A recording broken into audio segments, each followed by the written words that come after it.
Graça e paz, irmãos. Vamos abrir a palavra em Hebreus, na carta aos Hebreus, capítulo 7. Vamos ouvir a leitura, capítulo 7, verso 25. Vamos ouvir com atenção e com carinho a palavra de Deus. Portanto, pode também salvar perfeitamente os que por ele se chegam a Deus, vivendo sempre para interceder por eles. Que Deus revele a palavra para nós, que Ele revele aí dentro de você, seu coração, este poder que Jesus tem e que só Ele tem de salvar o pecador e salvar de maneira total, em nome de Jesus. Portanto, Ele Cristo pode salvar totalmente. A versão que estou usando diz totalmente os que por Ele se achegam a Deus. Se você pretende se chegar a Deus por um outro meio, por um outro método, por uma religião, então você não vai conhecer este poder que Ele tem de salvar totalmente o pecador, salvar do pecado. Ele salva totalmente, mas Ele salva aquele que se achega a Deus por meio dEle, porque Ele é o único caminho, né? Ele é a única maneira que tem para se chegar a Deus. Cristo salva totalmente qualquer pecador. Ele salva pecador. Ele veio para salvar pecador. O primeiro passo para um pecador alcançar a salvação em Cristo é reconhecer-se pecador. Ele precisa reconhecer-se pecador, porque Cristo veio salvar somente pecadores. Então Ele mesmo disse, Lucas capítulo 5, verso 32: Eu não vim chamar os justos, mas sim os pecadores ao arrependimento. Eu não vim chamar os justos, mas sim os pecadores ao arrependimento. Jesus está dizendo o seguinte: eu vim com o propósito de salvar os pecadores de seus pecados e não gastar tempo, o meu tempo, com aqueles que acham que já são gente muito boa. Então, se você acha que é gente boa, você não precisa de Jesus Cristo, né? Ele veio salvar falidos, indignos, pecadores. Em que consiste o poder salvador de Jesus? Ele veio salvar pecador, ele salva de maneira total, ele tem todo o poder. Mas em que consiste o poder salvador de Jesus? O poder que Ele tem para salvar pecador. O poder salvador de Jesus está em sua morte e ressurreição. É aí que está o poder salvador de Jesus. Ele mesmo disse: e eu, quando for levantado da terra, todos os pecadores atrairei a mim mesmo. Quando ele foi levantado, primeiro pregado, depois levantado na cruz, nos atraiu. Ele nos atraiu a si, identificando-nos com ele para sempre. Ele mesmo o garantiu.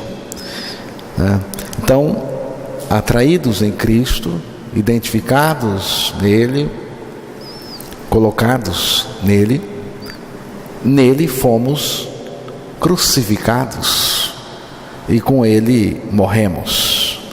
A palavra do Senhor diz: se um morreu por todos, logo todos morreram.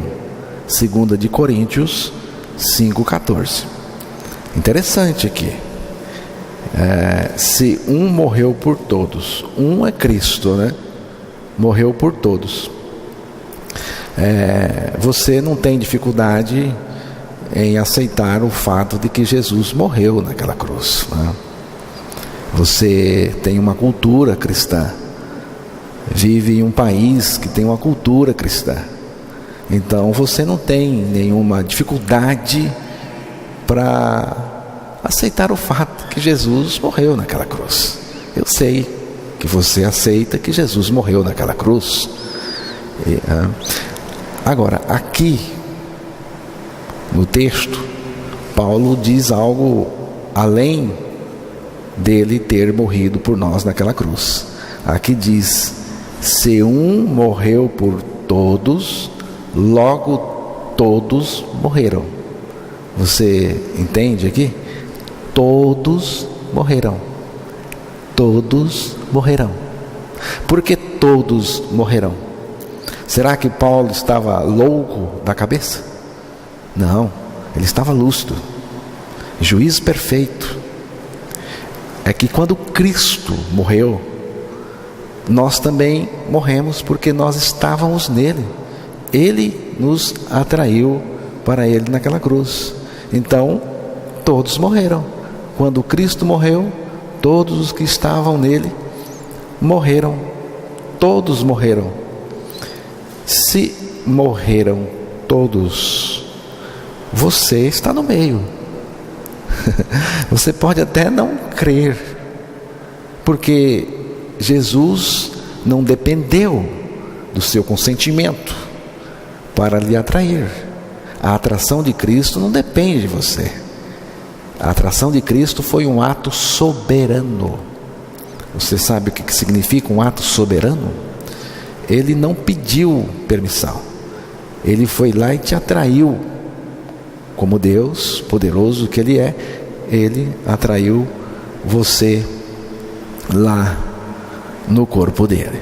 Então, você está no meio. Se todos morreram, você morreu. O que você tem que fazer? Crer na palavra. Crer na palavra. Apenas crer na palavra. E você vai experimentar o que a palavra de Deus está dizendo. Só existe uma maneira, um jeito de nós experimentarmos o que a palavra do Senhor diz, se nós crermos. Se você crer, você experimenta. Na morte com Cristo, nós morremos. Quando Ele ressuscitou, nós também ressuscitamos. A palavra do Senhor também diz: e nos ressuscitou com Cristo. Veja aqui, nos ressuscitou com Cristo. Ele não morreu sozinho, também não ressuscitou sozinho. Nós morremos com Ele. Ele ressuscitou e nós ressuscitamos com Ele, ganhamos a vida dele. Na morte com Cristo, perdemos a nossa vida pecadora, e na ressurreição com Ele, ganhamos a sua vida em nós. Estou crucificado com Cristo, e vivo não mais eu, mas Cristo vive em mim. Gálatas 2:20. é a experiência salvadora de quem crê. É assim que Cristo nos salva totalmente. Agora, tem uma coisa aqui. Ele é poderoso para salvar do pecado. Ele é poderoso para salvar do pecado e guardar aquele que ele salvou de cometer pecado. Você vê aqui a diferença? Ele tem poder suficiente para salvar do pecado, e com o mesmo poder que ele tem, ele guarda aquele que ele salvou de cometer pecado. Porque se ele me salvou do pecado, mas eu continuo no pecado, tem coisa errada aí. Ele tem poder. Se você crê que ele tem o poder para arrancar você do pecado e arrancar o pecado de você, por que você não crê que ele tem igualmente o poder para guardar você de não cometer mais o pecado? Judas, verso 24, veja lá o que diz. Ora, aquele que é poderoso para vos guardar de tropeçar e apresentar-vos irrepreensíveis com alegria perante a sua glória. Aquele que é poderoso para vos guardar de tropeçar. O que é tropeçar? O texto não está dizendo que ele é poderoso para levantar você quando você caiu no pecado. Ele também tem este poder. Se você caiu no pecado, se você está no pecado, eu quero lhe dizer que ele pode te tirar dessa enrascada. Ele pode tirar. E ele tira. Tem o poder para tirar. Mas não foi o que o texto nos diz. O texto nos disse que ele tem o poder de nos guardar de tropeçar. Você não vai nem tropeçar. Agora eu tenho aqui uma versão que eu vou ler aqui para os irmãos, que diz assim: aquele que é capaz de guardar-vos sem pecado. No lugar de tropeçar, aqui coloca sem pecado. Ele é poderoso, irmãos, para nos salvar do pecado e nos guardar sem pecado. Você crê? Você crê que ele tem poder para salvar você do pecado? E ele tem o poder para, a partir do momento em que ele lhe salvou e que você morreu com ele e ressuscitou também com ele, e por meio dessa ressurreição você ganhou a vida dele, mais do que isto, ele mesmo, ele pessoalmente vem para dentro de nós, viver em nós, e ele mesmo vive a vida dele em nós, porque só ele sabe viver a vida dele. Eu não sei viver a vida de Deus, porque eu não sou Deus. Eu não sei o que fazer com a vida de Deus, mas Deus mesmo vivendo em mim, Cristo vive em mim, Cristo em vós, Ele em nós, vivendo a vida dele, e a vida dele é a nossa garantia de não viver mais no pecado. Essa salvação que está por aí, que Jesus salva a pessoa e a pessoa continua mentindo, continua invejando, cobiçando, é mentira, não é a salvação dele não. Quando ele salva e esta pessoa tem a garantia de não viver mais nessas práticas nefastas do pecado e corruptas, né? Então, Cristo me salvou do pecado na morte com ele, e agora, vivendo em mim, me salva de cometer o pecado. Eu digo para os irmãos o seguinte: eu aposto todas as fichas em Cristo, dando-me vitória total sobre o pecado. Eu aposto todas as minhas fichas nele. Se ele cair, então eu também vou cair. Se ele for vencido, eu serei vencido. Mas isto nunca acontecerá com ele. Por quê? Porque ele é o Salvador total. Porque ele salva totalmente o pecador. Jesus disse algo para uma mulher pecadora, uma mulher escrava do pecado, uma mulher que vivia no pecado. E Jesus diz algo para ela que do ponto de vista da mulher, da maneira como que ela recebeu, do ponto de vista, se for para pensar assim humanamente, ele pediu algo impossível para ela. Vamos ver João 8, verso 11.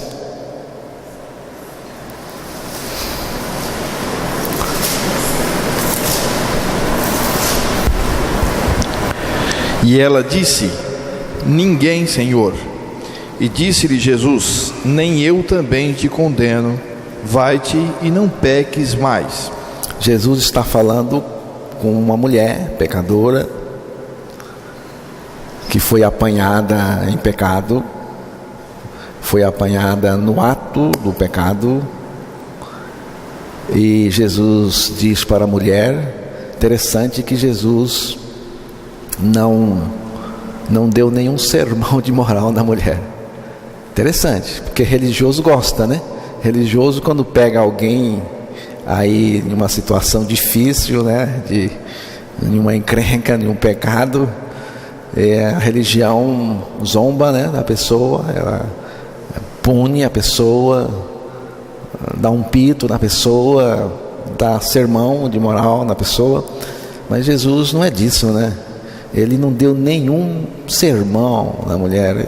Ele disse isso aqui, Ele disse: eu não te condeno, não te condeno, eu vim para te salvar.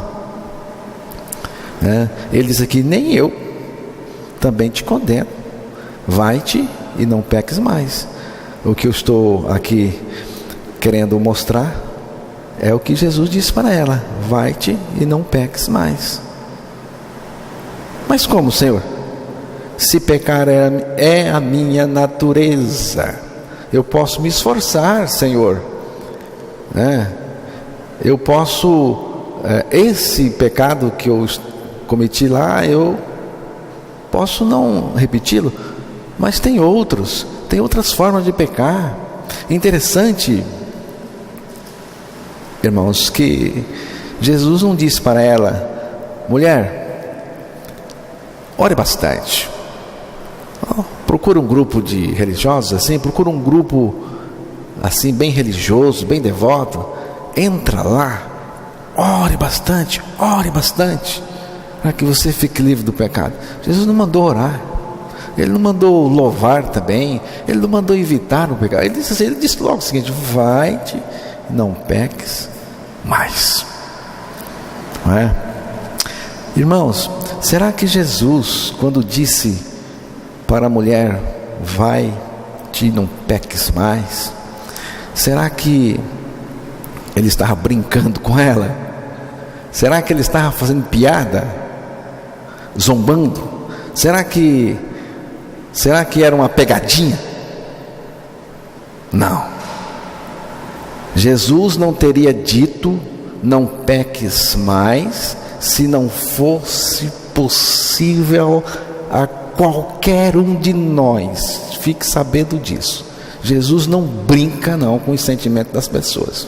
Ele não teria dito uma coisa dessa se não fosse possível para aquela mulher e para cada um de nós. Uma ordem dessa magnitude requer que Ele mesmo ofereça a condição para ser obedecida, irmãos. Ele ordena e Ele dá condição. E a condição é a nossa morte com Cristo na cruz. Nós já morremos para o pecado, então como podemos continuar vivendo nele? Romanos 6:2. Mortos com Cristo na cruz, Ele vive a sua vida santa em nós. Como eu já citei o texto, e citarei novamente, porque eu nunca fico assim aborrecido em repetir o texto, né? Já estou crucificado com o Cristo, e vivo não mais eu, mas Cristo vive em mim. A vida de Cristo em nós é a nossa garantia de que não pecaremos, porque a sua vida em nós é a vitória contra o pecado, e vitória total. Cristo vivendo em você é total vitória sobre o pecado. Você pode pensar, não existe esta possibilidade. Não existe. Se você é religioso, sua mente é religiosa, você vai levantar esta questão, né? Não existe esta possibilidade. Mas isso é o que você acha na sua incredulidade, e não o que Jesus pensa, porque foi Ele que falou: vai e não peques mais. Ele cumpre a parte dele no trato. A nossa parte é somente crer, não é? Então, se você deseja vitória sobre o pecado, então creia, sua morte e ressurreição em Cristo. Cristo vivendo em você elimina toda prática de pecado. Eu creio, é assim que a palavra ensina. Por quê? Porque Ele salva totalmente. Ele é Salvador total. A base para não continuar no pecado é: estou crucificado com Cristo e vivo não mais eu, mas Cristo vive em mim. Então, Jesus, quando disse para a mulher, né,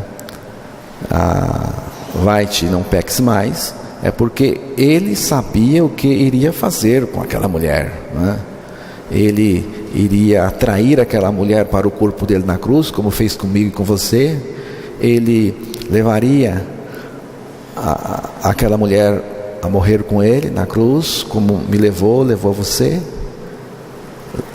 Lá todos morremos para o pecado, então a prática do pecado cessou, e na ressurreição Ele nos deu a vida dele, vida maravilhosa, né, preciosa. Ele vive em nós, e Jesus vivendo em nós não pode ser uma vida em pecado, na prática do pecado.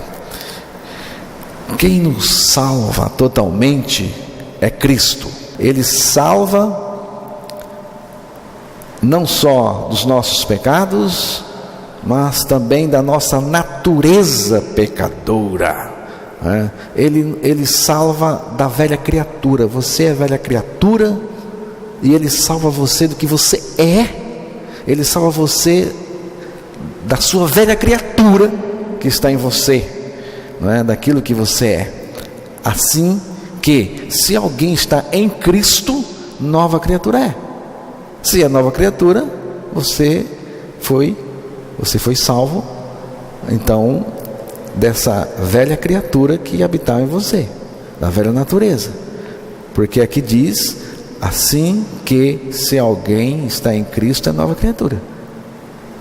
As coisas velhas já passaram, eis que tudo se fez novo. Tudo. O que você entende por tudo? Tudo é tudo. Tudo, né? Então tudo se fez novo. Ele salva do velho homem. sabendo isto, que o nosso homem velho foi com ele crucificado, para que o corpo do pecado seja desfeito, para que não sirvamos mais ao pecado. E tem uma versão que eu gosto dela, quando eu falo do velho homem, eu cito, porque ela nos ajuda a entender melhor o que é velho homem. Porque sabemos que a nossa velha natureza pecadora já foi morta com Cristo na cruz, para que fosse destruída, e assim não fôssemos mais escravos do pecado. Todos nós nascemos com essa máquina de fazer pecado, mas na cruz o Senhor Jesus a exterminou. Por quê? Porque Ele salva totalmente, né? Ele é Salvador total. Tito 2,14.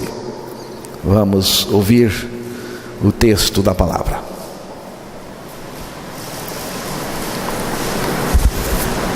O qual se deu a si mesmo por nós, para nos remir de toda a iniquidade e purificar para si um povo seu especial, zeloso de boas obras. Veja bem, o qual Jesus se deu a si mesmo por nós. Esse se deu é o seu amor por nós, porque Jesus não foi forçado a morrer por nós, Ele morreu porque Ele quis, né? E aqui diz que Ele morreu por nós, veja bem, para nos remir de toda a iniquidade. Ele morreu por nós para nos remir de toda. Então eu pergunto, se Jesus, quando morreu por nós, nos remiu de toda iniquidade, quanta iniquidade ficou? Quanta iniquidade ficou em nós? Se Ele me remiu de toda, nenhuma. Precisamos crer nisso, irmãos. Não ficou nada, né? Então Cristo morreu para nos remir de toda iniquidade. Remir é tornar a iniquidade extinta, tá? Remir, aqui a ideia, remir a iniquidade é tornar a iniquidade extinta. Jesus tirou toda a iniquidade de nós, porque Ele salva totalmente, né? O que é iniquidade, né? Bom, iniquidade não é uma coisa que você aprontou, né? Aquela pessoa fez algo terrível. Iniquidade não é o que a pessoa aprontou. Iniquidade, ela já vem pronta, né? Ela estava pronta já quando você nasceu. Você nasceu com ela, tá? Então, Salmo 51, o versículo 5, nos diz isso: Eis que em iniquidade fui formado, e em pecado me concebeu minha mãe. Veja bem, em iniquidade eu fui formado, e em pecado me concebeu minha mãe, né? Então a iniquidade começa na concepção, começa no ventre, né? Então, o que é iniquidade? Iniquidade tem a ver com algo interno, né? Com a perversidade da pessoa. Iniquidade tem a ver com os impulsos maus e secretos do interior do ser humano. Iniquidade é a fonte geradora de pecado, é a natureza iníqua e corrupta do pecador. É dessa natureza pecadora que Jesus veio nos libertar, veio nos salvar e salvar de maneira total. Ele nos libertou, nos salvou totalmente, porque Ele é Salvador total. Cristo não só crucificou a nossa velha natureza, destruindo-a totalmente, mas também nos fez partícipes da sua natureza divina. 2 de Pedro 1,4. Pelas quais ele nos tem dado grandíssimas e preciosas promessas, para que por elas fiqueis participantes da natureza divina, havendo escapado da corrupção que pela concupiscência há no mundo. A promessa maravilhosa de Deus, promessa de Deus é nos salvar da imoralidade e da podridão que nos rodeiam e dar-nos da sua própria natureza.